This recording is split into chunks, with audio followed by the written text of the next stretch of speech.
There's the old story about two Jewish men sitting on a bench in the park reading the paper.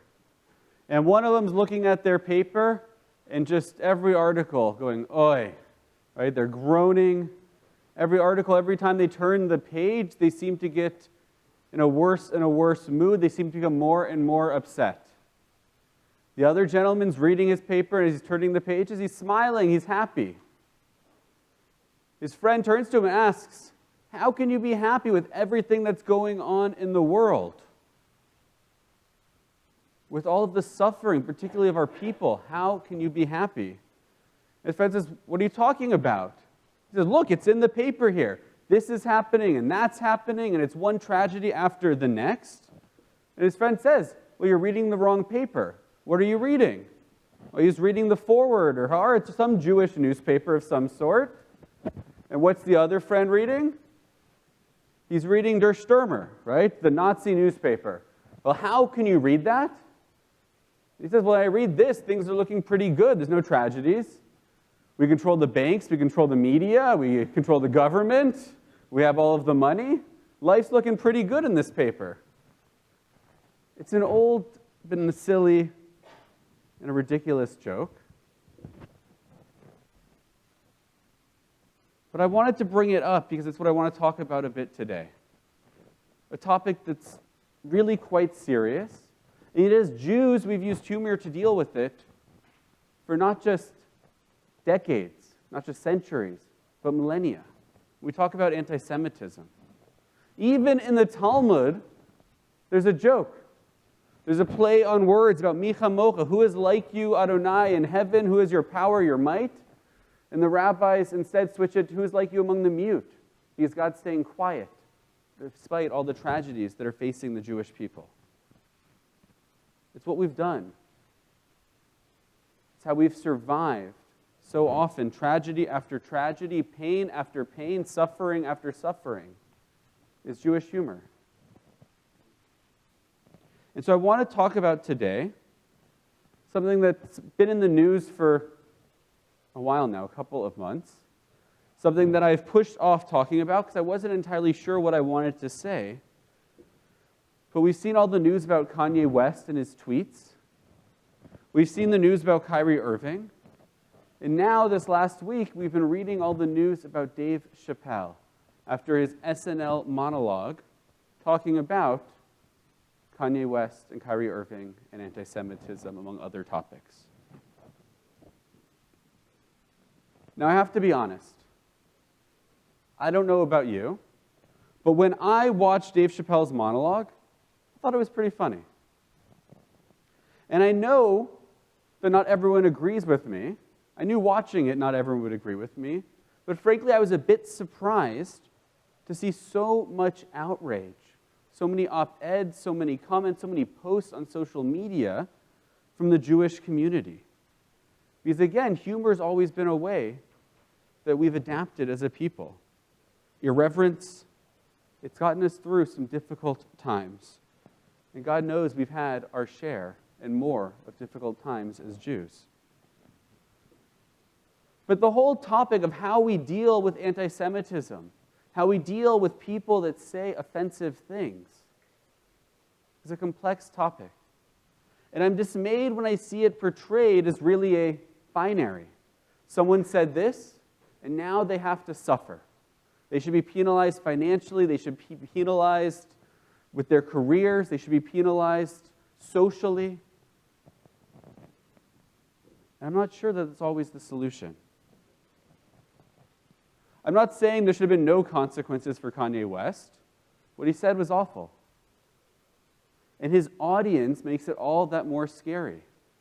He has over 32 million followers on Twitter.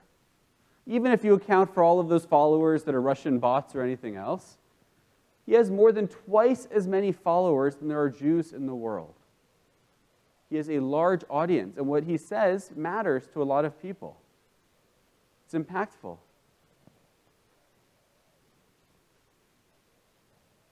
All it takes is one of his followers to listen and take his message to heart. Someone who has other mental illnesses and issues, tendencies towards violence, And tragedy can be a direct result of what Kanye West says. There has to be consequences. But if you take among those 32 million followers people that already share in his conspiracy theories, already have hatred towards the Jews, I'm not sure if the solution that we found is going to do much good in stopping them. If they think Jews control Hollywood, they just watched one of the biggest voices in media be silenced, blacklisted. If they think that Jews control the banks and the financial industry, we watched his bank refuse to do business with him, cutting ties. They think that there's a business conspiracy with corporations that the Jewish people are behind. Again, as businesses pull out and break business deals with him, the people that already think that way, it's only adding fuel to the fire. I'm not saying there shouldn't be consequences. I'm not saying that the consequences should be different, that things should be thought about. People believe conspiracy theories because they're scared. They're afraid. They feel alone. And they find a community of people that accept them. And in turn, being welcomed in, what do they start to do? They start to believe more and more of what that community says. And these communities of conspiracy theorists grow and grow. It's shocking to me that decades after we put a man on the moon, there are more people today who publicly believe that the world is flat than there were before we reached out into space. But there are more and more people today who are looking for friends, who are looking for that sense of community, and they found it among flat earthers. We see it with all that we know today about science and how much our educational systems have improved and increased. We see it with vaccine deniers, people who believe that the flu vaccine can cause autism. Despite every medical study, every scientist, every doctor saying something to the contrary, these people believe it, and it's a growing movement, not a shrinking one. We witnessed that during COVID.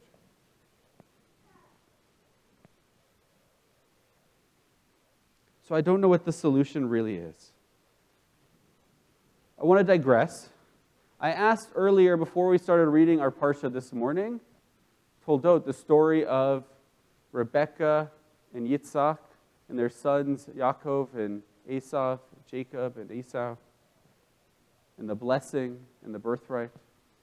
Why was it that Rebekah was able to see that that Jacob was the right person to have the birthright? While meanwhile Yitzhak, the patriarch, the prophet, the person who spoke to God, why was it that he was ready to give it to Esau, to pick the wrong son? I'm curious, anyone have any thoughts? How was it that Esau almost got the birthright from Yitzhak? You can shout it out if you have an idea. So he loved his game. He loved the meat, right? Esau was the hunter. That's what one of the commentators tells, and he loved the meat. He loved the stew, the beef, everything else that Esau would bring his father, and that's what really got his father's affection. So that's one of the traditional commentators says that, but it's not thinking much about Yitzhak, our forefather, right? He can be bribed with a decent stew. Any other thoughts on how it was that he almost gave away the birthright to the wrong son?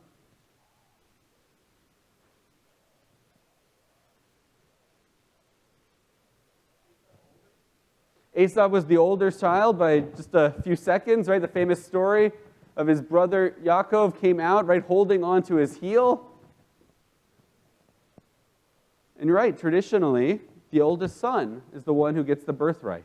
So part of it is maybe tradition, simply because of tradition.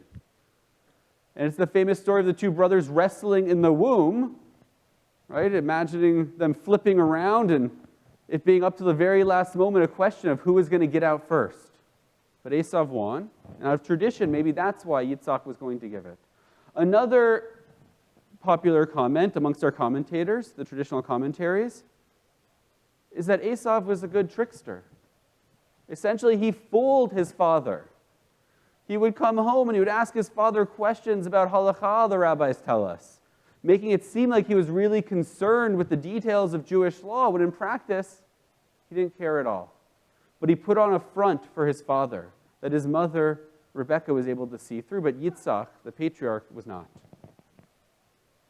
Again, I don't think that puts Yitzhak in a very good light.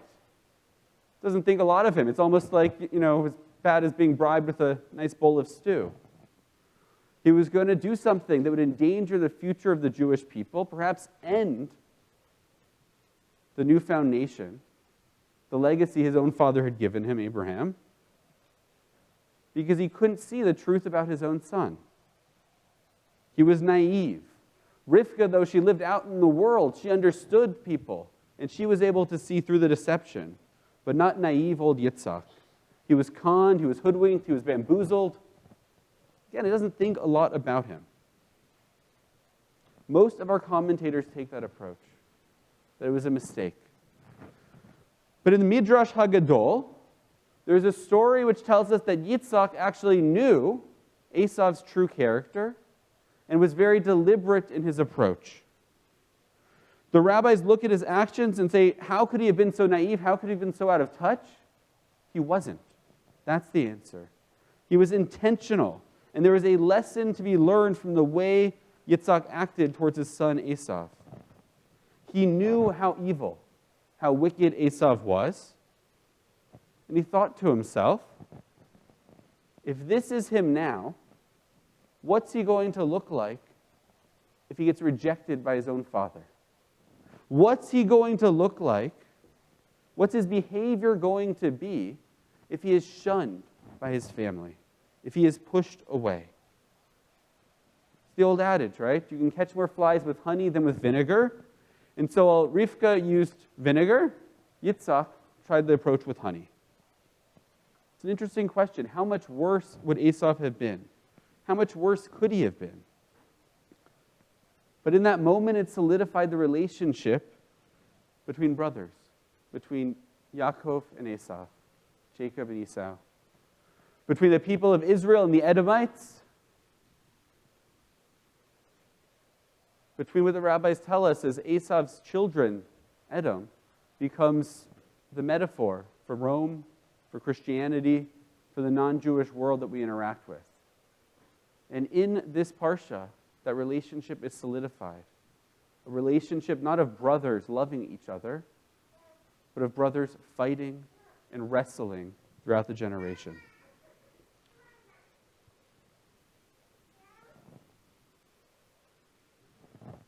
I don't know what the solution is when people say offensive things, especially people who have a lot of followers, who have authority, whether they're athletes like Kyrie Irving, whether they're celebrities with talk shows like Whoopi Goldberg, or like Kanye West.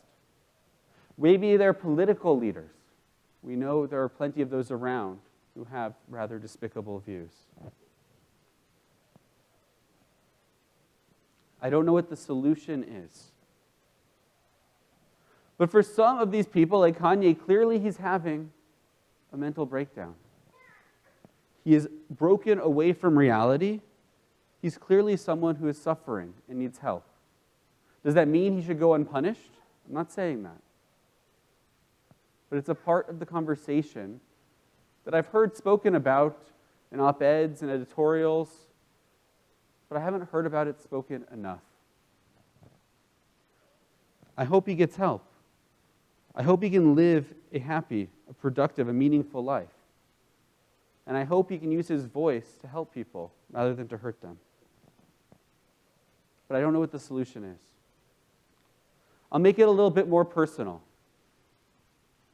Last week, I received a rather disturbing email. Now, as a rabbi, I have to be honest, it was not something I expected would be part of becoming a rabbi. But very early on, once I was ordained, I learned that it's part of what being a rabbi is.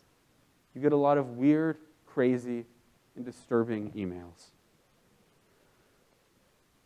Sometimes they're anti-Semitic. Sometimes they're just somebody clearly having issues and in need And they're about, frankly, I don't know why people email a rabbi to complain about Muslims or African Americans or someone else, but people do. But this email was in particular very disturbing to me, because it was sent from somebody who, from the email address, was attached to a university here in the city, so they were local. Because I get emails from people all over the world, and often those emails include rabbis and synagogues and Jewish institutions from all over. But this person just emailed synagogues here in Toronto. This person was local in Toronto, and it worried me. They clearly were suffering. They clearly had a total break from reality. They were talking about the voices that they hear. These new voices telling them these bad things about the Jewish people were even stronger, and he knew they were real because they were even more strong than the regular voices in his head that he hears, that he can ignore. These weren't like those. And so this email disturbed me. Thankfully, we have a wonderful federation here in the city. We have a wonderful police force between the Toronto Police and the York Police, who were very swift in helping to ensure that this person was not a threat. But I still have fear. My wife and daughter, they come here to shul. It worries me. Each of you who are here today, it worries me. Myself, I'll be a little selfish. There is fear when I go into a synagogue, a Jewish space, because we know there are people that hate us. But so here I receive this email from someone who's a young man, who's clearly disturbed, clearly needs help. And there's a part of me that wants him to get the help that he needs. There's a part of me also that wishes he could be locked up, that we could be guaranteed our safety. But the threats that he made were not specific threats. And there's nothing at this point that the police can do other than check on him. I don't know if that's the right answer or not. I don't know if punishing him for this is the right answer or not. I look at, again, the lesson from our parsha on how Yitzhak tried to care for his wicked son because he was afraid. Not even afraid, but he knew that pushing him away would only make things worse, and that bringing him close, loving him, might put him on the right path. But then I read about a story that took place in October. I hadn't heard it originally in the news when it happened. Maybe you have. A professor at the University of Arizona in Tucson was murdered by a former student.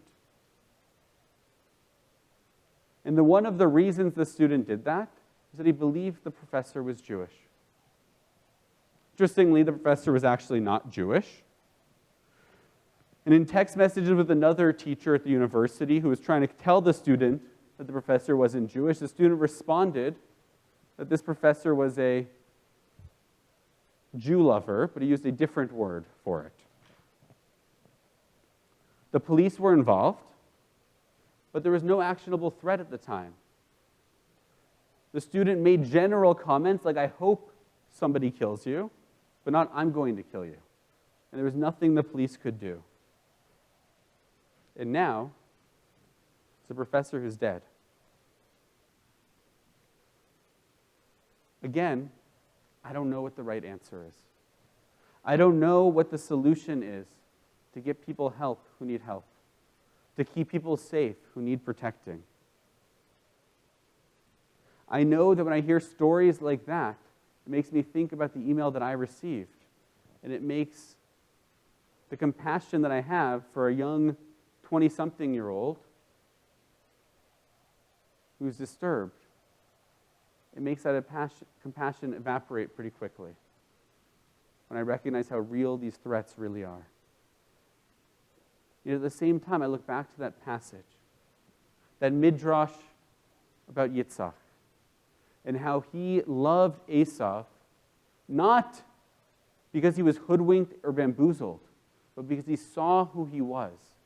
And he saw that love was the way to help him, to bring him back to the right path, to keep him from going further and further down a dark path.